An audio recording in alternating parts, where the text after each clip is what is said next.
नमस्कार, मैं हूं शुभम लोधी। आपका हमारी स्पेशल रिपोर्ट में बहुत बहुत स्वागत है। मध्य प्रदेश के सीएम मोहन यादव ने कर दिया किसानों के लिए बहुत बड़ी योजना लागू और अस्पतालों को भी दे दी बहुत बड़ा लाभ। देखिए इस स्पेशल रिपोर्ट को। हम आपसे भी बात करने आए हैं भोपाल से चलके, और ये आखिरी बार नहीं है, ये शुरुआत है। लगातार आपके बीच में ऐसे ही बात करके आते रहेंगे। और ये अच्छा लगता है ना कि कोई योजना जो आपके गांव के लिए, आपके काम के लिए, आपकी परेशानी के लिए आपसे ही बात करके हल निकाले। अच्छा है कि नहीं है? अगर नहीं तो ताली बजा के बताओ ये अच्छी बात है। तो इसी को, इस सिलसिले को अपन चालू कर रहे हैं। इसका नाम दिया जन संवाद। आपसे बात करके, आपकी कठिनाइयों को समझ करके उन समस्याओं का समाधान भोपाल में बैठ के करेंगे। और माननीय मोदी जी के नेतृत्व में जिस प्रकार से मोदी जी काम कर रहे हैं, जोरदार ताली बजा के बताओ मोदी जी अच्छा काम कर रहा है। नरेंद्र मोदी जी के नेतृत्व में गांव, गरीब, किसान, मजदूर, महिलाएं, युवा सबके क्षेत्र में लगातार काम करना और उस काम के बलबूते पर अपने प्रदेश को देश का नंबर 1 राज्य बनाना, इस दिशा में काम कर रहे हैं हम सबके लिए। और ये महत्व की बात है कि जो छोटे जिले हैं, पिछड़े जिले हैं, नए बने जिले हैं, इनकी बहुत सारी कठिनाइयां हैं। इन कठिनाइयों को इनके मौके पे जाकर के समझना और इसका समाधान निकालना, क्योंकि जिला बनाने के बाद उनकी जो आने वाली परेशानियां हैं उसको दूर करना ये भी अपना दायित्व है। तो पांडुपुरा जिले के अपने सारे भाई बहनों के बीच, आप सबके बीच में लगातार आता रहूंगा, ये आश्वासन दे सकता हूँ। आपसे मेरा भाई बहन का रिश्ता है, इस नाते से आपके बीच में लगातार आना और आपके बीच काम करना। पहले हमने कई निर्देश दिए, अभी आपके बीच में 2-4 काम की चीज बताता हूँ। अब अपने बीच में अगर आपने अपनी खेती की रजिस्ट्रियां कराई तो पटवारी के आगे पीछे घूमने की जरूरत नहीं है। जैसे अपन ने दस्तावेज का पंजीयन कराया, पटवारी को अपने आप नामांतरण करना पड़ेगा, ये उसकी अपनी जरूरत है। और कोई इस मामले में गलती करेगा, पटवारी लापरवाही करेगा तो कलेक्टर साहब आप ध्यान रखना, आप पे भी कार्रवाई करूंगा और जो संबंधित है उस पर भी कार्रवाई करूंगा, किसी को छोड़ने वाला नहीं।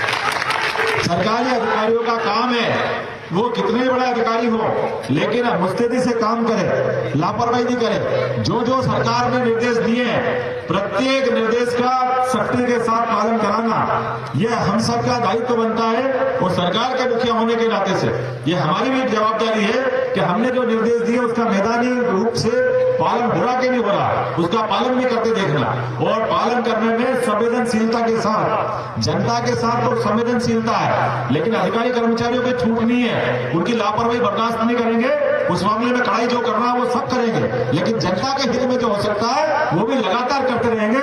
मैं तो इस नाते से भी आपको जानता हूं कि राष्ट्रीय स्वयंसेवक संघ के एक अनुशासित समर्पित स्वयंसेवक के नाते से आपने अपनी पूरी ये यात्रा यहाँ तक सफर आपने पूरा किया है। और खास करके वर्तमान के इस दौर में अगर कहा जाए तो भारतीय जनता पार्टी के जब आप अध्यक्ष बने तो उसमें भी आपका पुरुषार्थ, पराक्रम, परिश्रम और विनम्रता ये कदम कदम पे झलकती नजर आई है।